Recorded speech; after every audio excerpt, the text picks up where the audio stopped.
Hello the life, good morning, जय मसीह की। आप सभी का बहुत बहुत स्वागत है फिर से एक बार। बहुत खुशी हो रही है आज की सुबह आप सभी के साथ जुड़ते हुए। परमेश्वर अद्भुत है, वो भला है, वो हमेशा हमारे जीवनों में भलाई उत्पन्न करता है। जो पहली बार जुड़े हैं हमारे साथ, आपका बहुत स्वागत है। हमें बहुत खुशी हो रही है कि आज की सुबह आप हमारे साथ जुड़े हुए हो। अब इस समय जैसे हम वचन की ओर मुड़ रहे हैं, हम प्रार्थना करते हुए परमेश्वर के वचन को सुने। तो क्यों ना हम अपनी आंखों को बंद करें, हम प्रार्थना करेंगे और फिर हम वचन की ओर आगे बढ़ेंगे। प्रभु यीशु मसीह, इस समय हम आपकी ओर आते हैं। परमेश्वर, हम धन्यवाद करते हैं प्रभु कि आप महान अद्भुत पराक्रमी राजा हो। प्रभु धन्यवाद परमेश्वर, आपके जैसा न कोई था, न कोई है और न कोई होगा। परमेश्वर धन्यवाद प्रभु कि आप परमेश्वर हमारे जीवनों में अद्भुत रीति से कार्य करते हो यीशु मसीह, इसलिए धन्यवाद। जो भाई और बहन पहली बार हमारे साथ जुड़े हैं प्रभु, उन सभी को आपके हाथों में सौंपते हैं प्रभु। उनके जीवन पर प्रभु आपकी आशीष मांगते हैं। यीशु मसीह के नाम से हम ये प्रार्थना करते हैं और हम सब कहते हैं आमेन, आमेन और आमेन। सचमुच दोस्तों, इन दिनों में जैसे हम उत्पत्ति इसके किताब को देख रहे हैं और अनेक कहानियों को हमने देखा, किस प्रकार परमेश्वर अलग अलग तरीके से परमेश्वर अपने लोगों को अगुवाई कर रहा है, बचा रहा है। और आखिर में हमने देखा किस प्रकार परमेश्वर जो है, परमेश्वर की दृष्टि नूह पर पड़ती है। नूह एक धर्मी व्यक्ति था और उसके बारे में पिछले हफ्ते हमने सीखा किस प्रकार से जल प्रलय आया और जो है 40 दिन 40 रात बरसात हुई। नूह और उसके पूरा परिवार और प्राणी, पशु, पक्षी सब कुछ उस जहाज में थे और परमेश्वर जो है वो उस बारिश को बरसा रहा था। पृथ्वी पूरी डूब गई थी और फिर जो आखिर में जब सूखा हो जाता है तब नूह और उसका परिवार जो है इस जहाज से बाहर आता है। जब वो लोग जहाज से बाहर आते हैं, वो लोग परमेश्वर को धन्यवाद का बलिदान चढ़ाते हैं। परमेश्वर उसके सुखदायी सुगंध को देखते हुए परमेश्वर जो है वो कहता है कि अब मैं मनुष्य को या किसी भी प्राणियों को इस प्रकार से नहीं नष्ट करूंगा। और आगे हम कहानी को देखते हैं। वो कहानी जैसे आगे बढ़ती है, नूह और उसका परिवार परमेश्वर के साथ बात करने के लिए रुके हैं कि परमेश्वर अब आगे क्या, परमेश्वर अब इसके बाद क्या होने वाला है। और नूह उसका परिवार रुका है और ये कहानी यहाँ से शुरू होती है। उत्पत्ति इसके 9वें अध्याय को हम देखते हैं, वचन 1 से लेकर 17 में किस प्रकार परमेश्वर नूह और उसके परिवार को कैसे आगे बातें करता है। तो आओ हम शास्त्र को खोलें। अगर आपने अभी तक अपने शास्त्र नहीं लिए हैं तो जरूर मैं आपको प्रोत्साहित करना चाहूंगा, अपने बाइबल खोले या आपके पास फोन पर है तो जरूर आप उसे ओपन करें। उत्पत्ति इसका 9वां अध्याय वचन 1 से लेकर 17। मैं आशा करता हूं आपको मिल गया होगा उत्पत्ति की किताब, वचन 1 से लेकर 17 9वें अध्याय का। तो मैं पढ़ता हूं आप सभी के लिए। अगर जिसके पास शास्त्र नहीं है वो जरूर ध्यान दे, मैं आप सभी के लिए पढ़ना चाहूंगा। फिर परमेश्वर ने नूह और उसके पुत्र को आशीष दी और उससे कहा, फूलो फलो, बढ़ो और पृथ्वी पर में भर जाओ। तुम्हारा डर और भय पृथ्वी के सब पशुओं, आकाश के पक्षियों और भूमि पर रेंगने वाले जंतुओं और समुद्र की सब मछलियों पर बना रहेगा। ये सब तुम्हारे वश में कर दिए जाते हैं। सब चलने वाले जंतु तुम्हारा आहार होंगे। जैसा तुमको हरे हरे पेड़ पौधे दिए थे वैसे ही अब सब कुछ देता हो। पर मांस को प्राण समेत अर्थात लहू समेत तुम न खाना। और निश्चय ही मैं तुम्हारे लहू अर्थात प्राण का बदला लूंगा। सब पशुओं और मनुष्य दोनों में से लूंगा। मनुष्य के प्राण का बदला मैं एक एक के भाई बंधु से लूंगा। जो मनुष्य का लहू बहाएगा उसका लहू मनुष्य ही बहाएगा, क्योंकि परमेश्वर ने मनुष्य को अपने ही स्वरूप में बनाया है। और तुम फूलो फलो और बढ़ो और पृथ्वी पर बहुतायत से संतान उत्पन्न करके उसमें भर जाओ। फिर परमेश्वर ने नूह और उसके पुत्र से कहा, सुनो, मैं तुम्हारे साथ और तुम्हारे पश्चात जो तुम्हारा वंश होगा उसके साथ भी वाचा बांधता हूँ, और सब प्राणियों से भी जो तुम्हारे संग है, क्या पक्षी, क्या घरेलू पशु, क्या पृथ्वी पर के रेंगने वाले बैलोन पशु, पृथ्वी के जितने जीव जंतु जहाज से निकले हैं। और मैं तुम्हारे साथ अपनी यह वाचा बांधता हूँ कि सब प्राणी फिर जल प्रलय से नष्ट ना होंगे, और पृथ्वी का नाश करने के लिए फिर जल प्रलय न होगा।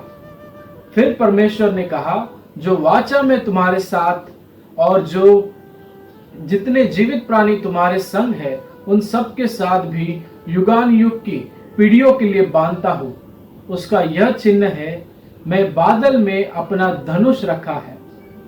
वो मेरे और पृथ्वी के बीच में का वाचा का चिन्ह होगा, और जब मैं पृथ्वी पर बादल फैलाऊं तब बादल में धनुष दिखाई देगा।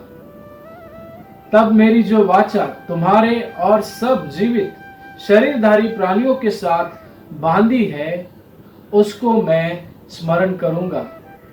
तब ऐसा जल प्रलय फिर न होगा जिससे सब प्राणियों का नाश हो।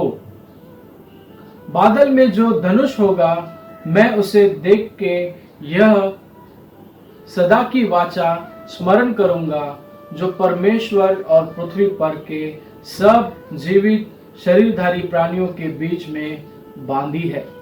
फिर परमेश्वर ने नूह से कहा, जो वाचा मैंने पृथ्वी भर के सब प्राणियों के साथ बांधी है उसका यही चिन्ह है। दोस्तों, कितना अद्भुत है। परमेश्वर नूह और उसके परिवार से बात करता है। आओ इस कहानी को मैं थोड़ा संक्षिप्त में अपने शब्दों में आपको बता दूं। जब मैंने कहा पिछले भाग में हमने देखा, और यहाँ पर जो है नूह उसका परिवार अब इंतजार कर रहा है कि परमेश्वर उनसे बातें करे।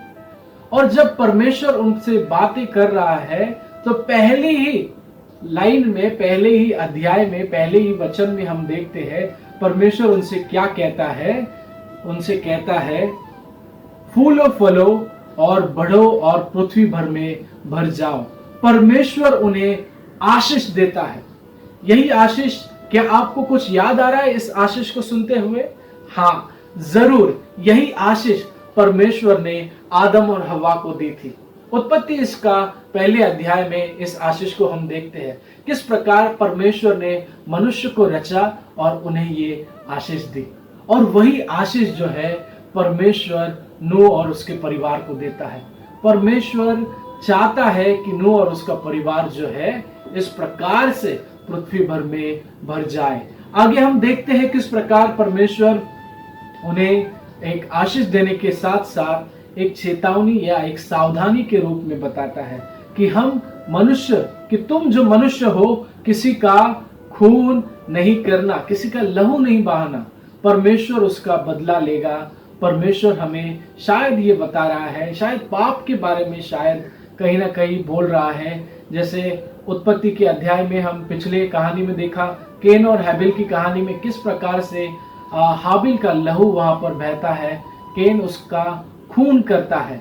और शायद परमेश्वर इन सभी को, नूह और उसके परिवार को भी यही बता रहा है कि तुम ऐसा मत करो। शायद कुछ इंस्ट्रक्शन दे रहा है जीवन जीने के लिए।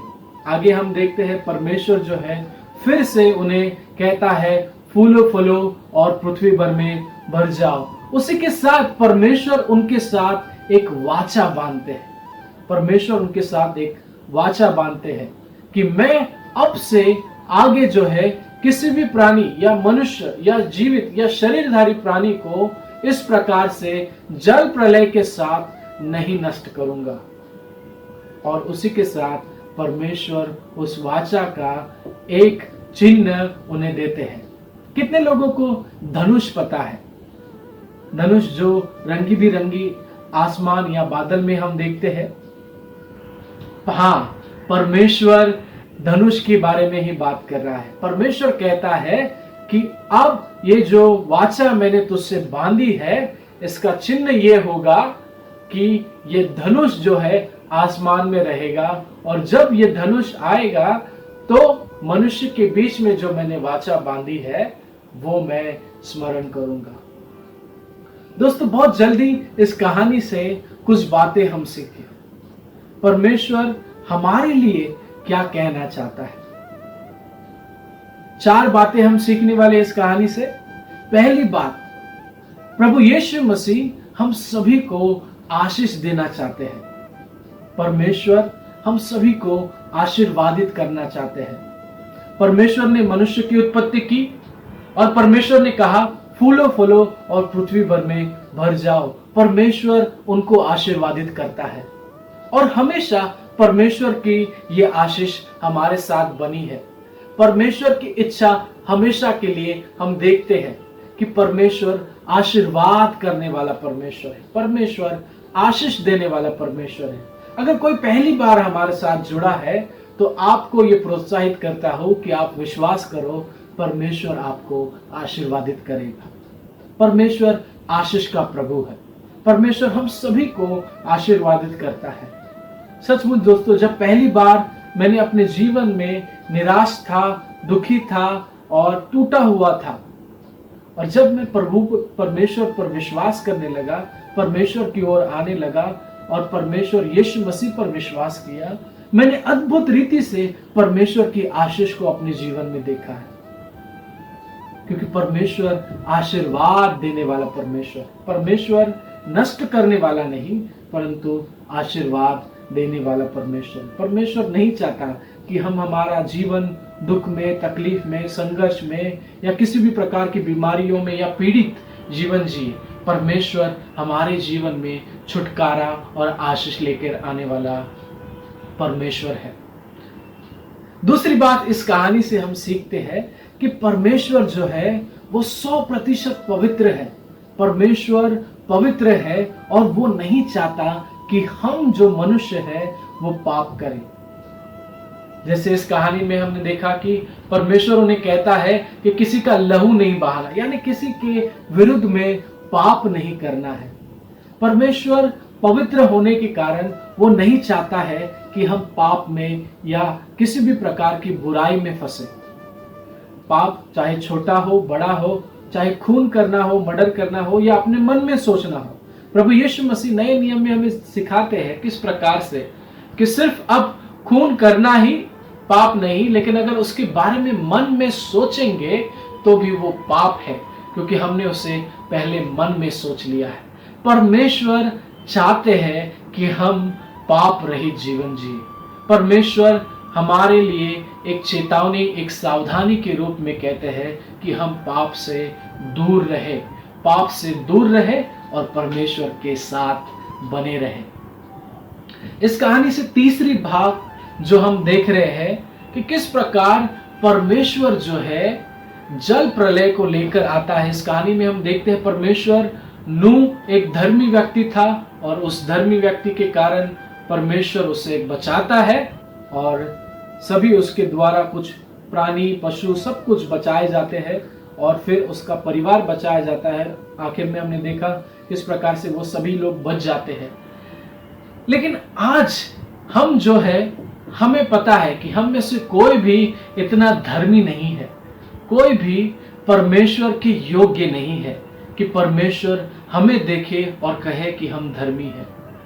और सचमुच दोस्तों, हम हमारा जीवन जो है कई बार पाप में, बुरी आदतों में और बुराई में जीते हैं। लेकिन कैसे हम बचाए जाएंगे? परमेश्वर अपने इकलौते पुत्र को, यीशु मसीह को इस संसार में भेजते हैं, जिसने कभी कोई पाप नहीं किया।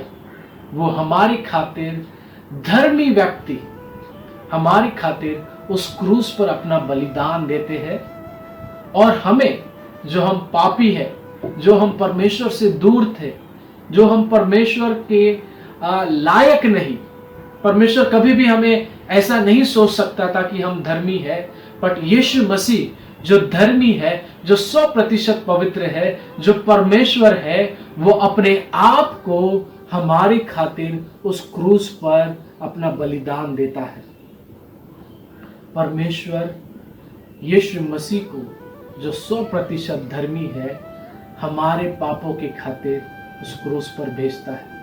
परमेश्वर अब इतना हमसे प्रेम करता है कि वो नहीं चाहता है कि कोई भी नष्ट हो जाए, किसी का भी नाश हो, चाहे वो शरीर में चाहे वो आत्मा में। परमेश्वर की इच्छा कभी मनुष्य के लिए ये नहीं रही है कि मनुष्य का नाश हो। और इसी खातिर परमेश्वर जो है हमारे खातिर अपने इकलौते पुत्र यीशु मसीह को भेजता है। यीशु मसीह हमारे खातिर इस संसार में आते हैं, शरीर धारण करते हैं और हम मनुष्य को जो है परमेश्वर की ओर लेकर आने का एक रास्ते को तैयार करते हैं। परमेश्वर अद्भुत रीति से हमारे जीवन में कार्य करते हैं। सचमुच परमेश्वर यीशु मसीह के द्वारा हमारे बीच में एक नई वाचा को लेकर आते हैं। जैसे नूह और उसके परिवार के साथ परमेश्वर ने वाचा बांधी, उसी प्रकार यीशु मसीह आपके और मेरे साथ एक नई वाचा को लेकर आए हैं। लूका इसका 22वां अध्याय में हम इसे देखते हैं, किस प्रकार से परमेश्वर हमारे साथ एक नई वाचा को बांधते हैं। सचमुच परमेश्वर अद्भुत है। मैं आपके लिए पढ़ना चाहूंगा। परमेश्वर एक अद्भुत रीति से आपके और मेरे लिए एक अद्भुत वाचा बांधते हैं। मैं पढ़ता हूं, लूका इसका 22वां अध्याय वचन 17 से लेकर 21 में हम देखते हैं। तब उसने कटोरा लेकर धन्यवाद किया और कहा, इसको लो और आपस में बांट लो, क्योंकि मैं तुमसे कहता हूं कि जब तक परमेश्वर का राज्य न आए तब तक मैं दाख का रस अब से कभी न पीऊंगा। फिर उसने रोटी ली और धन्यवाद करके तोड़ी और यह कहते हुए दी, यह मेरा देह है जो तुम्हारे लिए दिया जाता है। मेरे स्मरण के लिए यही किया करो। इसी रीति से उसने भोजन के बाद कटोरा भी यह कहते हुए दिया, यह कटोरा मेरे उस लहू में जो तुम्हारे लिए बहाया जाता है नई वाचा है। दोस्तों, परमेश्वर आपके और मेरे खातिर उस क्रूस पर अपना बलिदान देता है। उसका लहू उस क्रूस पर बहाया जाता है। अब परमेश्वर मनुष्य को नष्ट नहीं करता। परमेश्वर मनुष्य को ऐसा नहीं देखता कि मनुष्य बहुत पापी है, अब 40 दिन 40 रात बरसात करते हैं और मनुष्य को, समस्त मनुष्य जात को नष्ट कर देते हैं। नहीं नहीं नहीं, परमेश्वर की इच्छा कभी भी, उसकी इच्छा हमारे खातिर यही नहीं है। परमेश्वर कभी नहीं चाहता है कि मनुष्य नष्ट हो जाए, और इस खातिर वो इतना प्रेम हमसे करता है कि वो अपने इकलौते पुत्र को हमारे खातिर इस संसार में भेजता है, ताकि उसके लहू के द्वारा हम जब विश्वास करते हैं हम शुद्ध हो जाते हैं। उसके लहू के द्वारा वो हमारे मनों को, अपने जीवन को शुद्ध करता है। अब जो कोई भी यीशु मसीह पर विश्वास करता है वो पापी नहीं, उसको दंड नहीं मिलता, उस पर दंड की आज्ञा नहीं, पर वो लहू के द्वारा धोया गया है, वो पवित्र है। वो परमेश्वर अपने लहू बहाने के द्वारा उसे पवित्र करता है। दोस्तों, कितनी कमाल की बात है कि परमेश्वर आपके और मेरे खातिर उस क्रूस पर अपने इकलौते पुत्र को भेजते हैं। उसको मारा जाता है, उसे कांटों का मुकुट पहनाया जाता है, उसे कोड़े लगाए जाते हैं, उसके हाथों में खीले ठोके जाते हैं, उसके मुंह पर थूका जाता है, क्योंकि आप और मैं बचाए जाए, क्योंकि आप और मैं छुड़ाए जाए। और परमेश्वर एक नई वाचा आपके और मेरे बीच में बांधता है कि उसका लहू बहाया जाएगा ताकि आप और मैं बचाए जाए। यीशु मसीह ने आपके और मेरे बीच में एक नई वाचा बांधी है कि वो हमें शुद्ध करता है। जब भी हम उस पर विश्वास करते हैं, उसके लहू के द्वारा हम धोए जाते हैं। इस वाचा का चिन्ह क्या होगा हमारे खातिर? इस वाचा का चिन्ह आपके और मेरे खातिर क्या होगा? जब कभी भी हम परमेश्वर के उस क्रूस को देखते हैं, उस पवित्र बलिदान को देखते हैं, हम याद करते हैं कि परमेश्वर यीशु मसीह हमारे खातिर इस धरती पर आए। हम जो मनुष्य नष्ट होने के लायक थे, हम जो मनुष्य परमेश्वर के लायक नहीं थे, हम जो मनुष्य परमेश्वर के सामने खड़े होने के लायक नहीं थे, हमारी लायक ही ये थी कि हम नष्ट हो जाए, परंतु यीशु मसीह के क्रूस के कारण हम बचाए गए। और ये हमारे लिए एक चिन्ह है। जब कभी भी हम परमेश्वर के सामने रोटी और रस लेकर आते हैं, हम अपने मनों में प्रभु यीशु मसीह को स्मरण करते हैं और हम कहते हैं, प्रभु धन्यवाद यीशु मसीह कि आपने हमें बचाया है, आपने हमें छुड़ाया है, आपने हमें परमेश्वर अनंत जीवन दिया है। परमेश्वर जिसके हम लायक नहीं थे, यीशु मसीह हम आपका धन्यवाद करते हैं। परमेश्वर आपको और मुझे बचाता है अपने पुत्र के द्वारा। सचमुच दोस्तों, आपको ये प्रोत्साहन है। अगर आप पहली बार सुन रहे हैं, मैं आपको प्रोत्साहित करना चाहूँगा कि आप परमेश्वर पर विश्वास करो। वो आपको नष्ट नहीं करता, वो आपको बचाता है, वो आपको छुड़ाता है, वो आपको आशीष देता है, वो आपको पाप से सावधान करता है। उसकी पवित्र आत्मा आपके ऊपर उंडेलता है ताकि हम पाप से बचे रहें, पाप से सावधान रहें और पवित्रता का जीवन जिए। वो हमारे साथ हमें शुद्ध करता है उसके लहू बहाने के द्वारा। जब हम विश्वास करते हैं, हम शुद्ध हो जाते हैं, हम उसके लहू से धो देते हैं। चौथी बात, यीशु मसीह का क्रूस आपके और मेरे लिए, उनका क्रूस पर मरना आपके और मेरे लिए एक नई वाचा है। उसका रोटी और रस हमारे लिए एक नई वाचा है कि जब भी हम उसे लेते हैं, रोटी और रस को लेते हैं, हम परमेश्वर को याद करते हैं कि आपने हमारे खातिर उस क्रूस पर अपना बलिदान दिया और हमें परमेश्वर पिता के साथ मिलाया है। सचमुच दोस्तों, अगर आज आप विश्वास कर रहे हो, आपके लिए ये खुशखबरी है। परमेश्वर में आनंद मनाए, क्योंकि परमेश्वर हमें नष्ट नहीं करता, लेकिन वो हमें बचाता है। आमीन। वो हमें बहुतायत का जीवन देता है। मैं आशा करता हूँ ये वचन आपको मदद किया होगा प्रभु यीशु मसीह में बने रहने के लिए और उसमें बढ़ने के लिए। प्रभु आप सभी को आशीर्वादित करे। धन्यवाद।